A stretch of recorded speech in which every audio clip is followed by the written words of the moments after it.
Live പറഞ്ഞില്ല.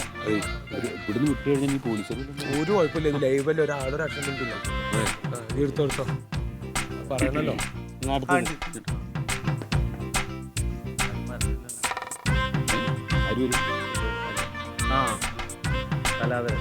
Hi, നമസ്കാരം. ഞാനിപ്പോൾ ലൈവ് വരാൻ കാര്യം ഒരു പ്രധാനപ്പെട്ട കാര്യം നിങ്ങളെ അറിയിക്കാനാണ്. ഇതെൻ്റെ സുഹൃത്ത് വാസുകുട്ടി. നമസ്കാരം. നമസ്കാരം. ഇത് പരീക്കുട്ടി, ഇത് പുള്ളിയുടെ ശിഷ്യൻ കുഞ്ഞൂട്ടൻ. വാസുകുട്ടി സുഹൃത്ത് കാർപ്പൻ്ററാണ്.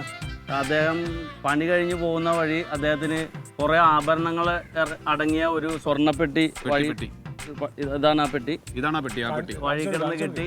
കാണിച്ചു, തുറന്ന് കാണിച്ചു. തുറക്കണോ? കണ്ടോ, ഇതാ ഇത്ര ആഭരണങ്ങൾ അടങ്ങിയ ഒരു പെട്ടി അദ്ദേഹത്തിന് കളഞ്ഞു കിട്ടി. ഒരുപാട് ജീവിത പ്രാരാബ്ദവും ബുദ്ധിമുട്ടുള്ള ആളാണ് പുള്ളി.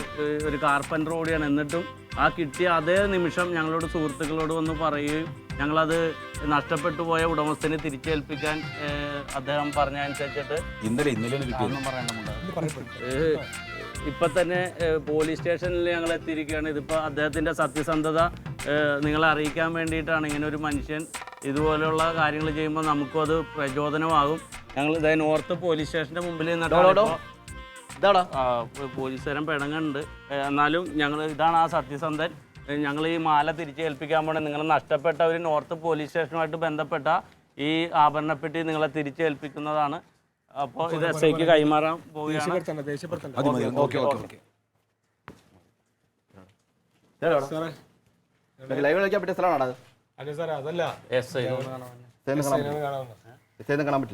അല്ല, ഒരു ഇത് മാല സ്വർണ്ണ ഗോൾഡ് കുറച്ച് കളഞ്ഞു കിട്ടി.